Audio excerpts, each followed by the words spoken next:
स्वागत है दोस्तों आपका अपने YouTube चैनल एजुकेशन पथ में।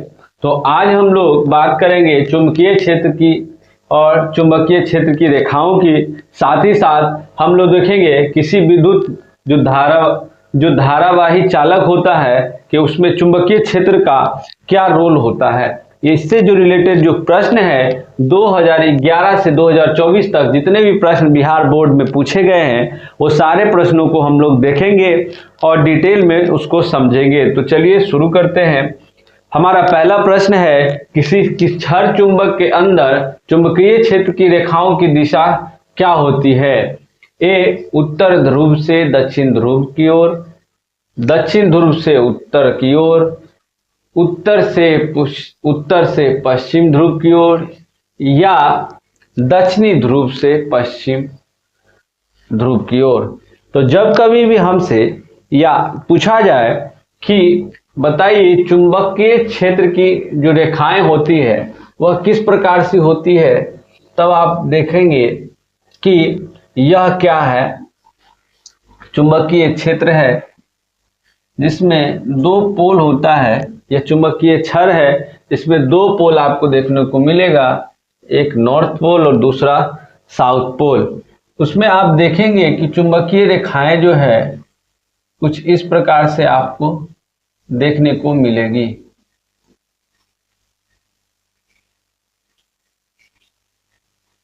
ठीक है, ये पूरा कंटिन्यू ऐसे आपको देखने को मिलेगा। और ये जो रेखाएं हैं वह किस ओर गमन करती है, तो दक्षिणी ध्रुव से उत्तर ध्रुव की ओर। कहां से? दक्षिणी ध्रुव से, है ना, उत्तरी ध्रुव की ओर गमन करेगी।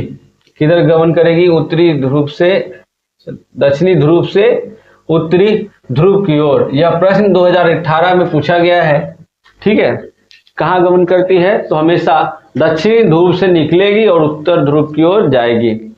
अगला है विद्युत चुंबक बनाने के लिए प्रायः किस प्रकार के छड़ का उपयोग होता है। इस्पात, पीतल, नरम लोहा या इनमें से कोई नहीं। तो जब कभी भी हमसे पूछा जाए कि चुंबक बनाने के लिए किस लोहे का प्रायः उपयोग किया जाता है, तो वह नरम लोहा होता है। क्या होता है? नरम लोहा। चुंबक बनाने के लिए किसका उपयोग किया जाता है? तो नरम लोहे का उपयोग किया जाता है। अगला प्रश्न है कि विद्युत धारा के चुंबकीय प्रभाव की खोज किसने की। ए फैराडे, बी ऑर्स्टेड, सी एम्पियर या डी बोर। तो इसका सही उत्तर क्या होगा? ऑर्स्टेड। ऑर्स्टेड द्वारा क्या किया गया है? चुंबकीय प्रभाव का खोज किया गया है। अगला प्रश्न है कि किसी विद्युत धारावाही सीधी लंबी परिनालिका के भीतर चुंबकीय क्षेत्र ए शून्य होता है, बी सिरे पर घटता है, सिरे पर बढ़ता है, या डी सभी बिंदुओं पर एक समान होता है। तो दोस्तों यह जब कभी भी प्रश्न आएगा तो आप बताएंगे कि सभी बिंदुओं पर एक समान होता है। क्या होता है? सभी बिंदुओं पर एक समान होता है। किसी प्रोटॉन को निम्नलिखित में से कौन सा गुण चुंबकीय क्षेत्र में मुक्त गति करते समय प्रवाहित नहीं हो सकता है। ए चाल, बी वेग, सी संवेग या डी कोई नहीं। तो प्रोटॉन के बारे में जब पूछेगा कि प्रोटॉन का कौन सा गुण चुंबकीय क्षेत्र में मुक्त गति करते समय परिवर्तित नहीं होता है, तो इसका सही उत्तर होगा कोई नहीं। क्या होगा? कोई नहीं। उसका क्या होता है? सभी परिवर्तित होते रहते हैं। सभी क्या होगा? वेग भी परिवर्तित होगा, चाल भी और संवेग भी, सब परिवर्तित होता रहता है। अगला है कि किसी विद्युत धारावाही चालक तार द्वारा उत्पन्न चुंबकीय क्षेत्र की दिशा निर्धारित करने के लिए निम्नलिखित में कौन सहायक है। ए दक्षिण हस्त अंगूठा नियम, फ्लेमिंग का वाम हस्त नियम, या सी फ्लेमिंग का दक्षिण हस्त नियम, या इनमें सभी। तो हमसे जब कभी पूछा जाएगा तो क्या बताएंगे? दक्षिण हस्त नियम, दक्षिण हस्त अंगूठा नियम, दक्षिण हस्त अंगूठा नियम। क्या पूछ रहा है कि हमसे क्या पूछा जाएगा? तार द्वारा उत्पन्न चुंबकीय क्षेत्र की दिशा। तो चुंबकीय क्षेत्र की दिशा कैसे नापते हैं?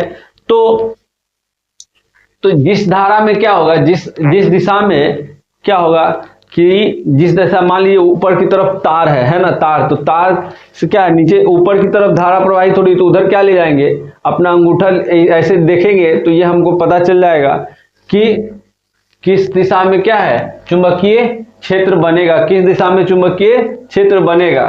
ठीक है, अगला है पश्चिम की ओर प्रक्षेपित धनावेशित कण यानी अल्फा कण किस चुंबकीय क्षेत्र द्वारा उत्तर की ओर प्रक्षेपित हो सकता है। चुंबकीय क्षेत्र की दिशा क्या होगी, कह रहा है उत्तर की ओर प्रक्षेपित हो जाता है, तो उत्तर की तरफ होगा, यानी ऊपर की तरफ अगर होता है तो बोल रहा है कि चुंबकीय क्षेत्र की दिशा किधर होगी, तो क्या होगा, दक्षिण की ओर, बी पूर्व की ओर, सी अधोमुखी, या डी है ना ऊपरी मुखी। क्या हो जाएगा, ऊपरी मुखी।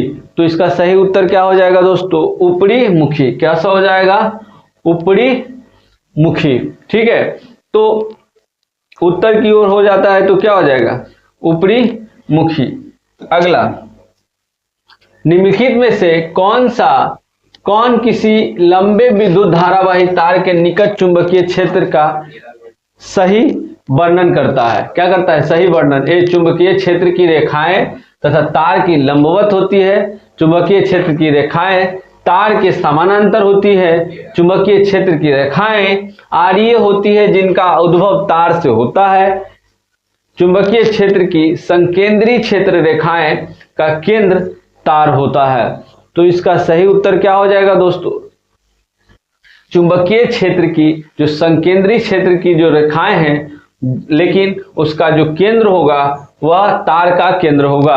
क्या होगा, चुंबकीय क्षेत्र का जो केंद्र होगा वह तार होता है, वह तार मान लीजिए है, तो इसके तार के ही क्या होगा, इर्द गिर्द हमें चुंबकीय क्षेत्र देखने को मिलता है। ठीक है, तो इसी के साथ हम लोग देख चुके हैं इस टॉपिक का। अब हम लोग अगले टॉपिक में मिलेंगे, तब तक के लिए बने रहिए हमारे साथ।